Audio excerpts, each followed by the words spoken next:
যানজট সৃষ্টি হচ্ছে, এটা নিরসনের জন্য কেন কাজ করেন না আপনারা? আসলে কি আপু, আমাদের গাড়িগুলোর জন্য যানজট হচ্ছে এরকম কোনো কিছু না। আপনি জানেন যে আমাদের এই ফুলবাড়িয়া টার্মিনাল আসলে জায়গা খুব কম। তারপরে এখানে আমাদের যে পরিমাণে মোটামুটি গাড়ি আসছে, আমরা প্রত্যেকটা কোম্পানি প্লাস ঢাকা সড়ক ফেডারেশন, এরা সবাই ইউনিয়ন সবাই মিলে আমরা সম্মিলিতভাবে, এবং এখানে প্রশাসন যারা আছেন এসি সাহেব, আমরা সবাই সম্মিলিতভাবে চেষ্টা করতেছি যে এখানে যাতে যানজটটা না থাকে। আমাদের প্রত্যেকটা কোম্পানির এখানে ভলান্টিয়ার আছে, প্লাস সার্জেন্ট, ট্রাফিক, তাদের সবাইকে সম্মিলিতভাবে। তবে আমার মনে হয় আগের চেয়ে আলহামদুলিল্লাহ অনেক খুব ভালো আছে আর কি। এখানে আপনার রিক্সা, তারপর যারা আপনার অনেক জায়গাটা মূল গ্যাদারিং হয়ে যায়। এখানে জায়গাটা তো আমাদের মূল সর্বোচ্চ জায়গা, কিন্তু গাড়ির একটা বড় গাড়ি দেখেন, আমাদের ছোট গাড়ি আছে, সব কিছু মিলিয়েই আমাদের জায়গাটার অভাবে। তো জায়গা একটু বৃহত্তর পরিসর কিছু হইলে তখন দেখা গেছে আমাদের এই যতটুকু আছে এটাও থাকতো না। তারপরে কিন্তু ঢাকা সড়ক, ইউনিয়ন, ফেডারেশন, প্রশাসন সবাই মিলে আপনার সকাল শিফটি, দুপুর শিফটি, রাত্রি শিফটি সবাই কিন্তু এখানে কাজ করে যাচ্ছে। আমরা সবাই সম্মিলিত করি।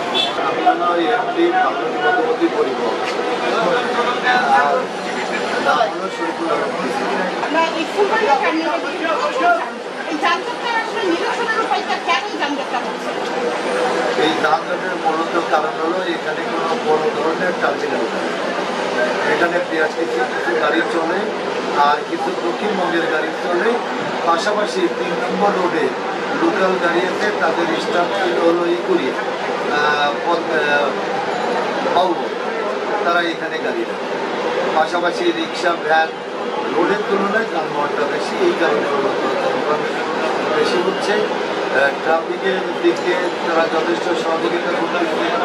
আমাদের পরিবহন মালিক সমিতি থেকে আমরা লাইনম্যান রেখে যানজট নিরসনের চেষ্টা করতেছি, কিন্তু রাস্তার তুলনায় যানবাহন বেশি হতে আমরা পুরোপুরি থাকতে আর তাছাড়া গত সরকারে আমাদের সাবেক মেয়র তাপস সাহেব, উনি সায়দাবাদ এবং থেকে ইকুরিয়া বাস স্ট্যান্ড করে গাড়িগুলো শিফটিং করার চেষ্টা করছে।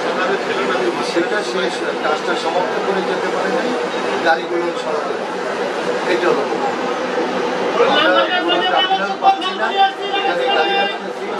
আমাদের পরিবহন গাড়ি চলতেছে, এখান থেকে বিআরটিসি গাড়ি চলতেছে, লোকাল গাড়ি চলতেছে, রিক্সা চলতেছে, ভ্যান চলতেছে, মোটরসাইকেল চলতেছে, সব মিলে একটা দিকে এখানে তো বলেছিলাম জায়গা সরকার রাস্তায় জায়গা কম বেশি, এই জন্য অনেক জ্যাম থাকে, সবসময় থাকে না, কিছু বিশেষ করে বৃহস্পতিবারে, শুক্রবারে এই দুটো জ্যামটা বেশি থাকে।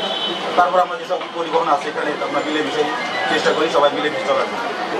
যানজট নিরসন আসলে জায়গাটা ছোট এবং সর্বপরিমাণ ফ্লাইওভারের নিচে রাস্তাটাও ছোট, ফুটপাথ ভেতরে একটু বড়, সেই জন্য গাড়ি রাখতে আমাদের সমস্যা হয়। কিন্তু কোম্পানি অনেক বেশি, কোম্পানির বেশি, গাড়িও বেশি, কিন্তু আমরাও চেষ্টা করতেছি, আমরাও লোক রাখছি, যে কমিউনিটি পুলিশ রাখছি এবং আমাদের ট্রাফিকের সহযোগী আছে, তারাও অনেক চেষ্টা করে এবং আমাদের যে হিসাবটা আমার সার্জেন্ট সাহেবরা বা এসি স্যাররা বা এডিসি স্যাররা সবাই সহযোগিতা করে আমাদের, আমরাও তাদের সহযোগিতা করি।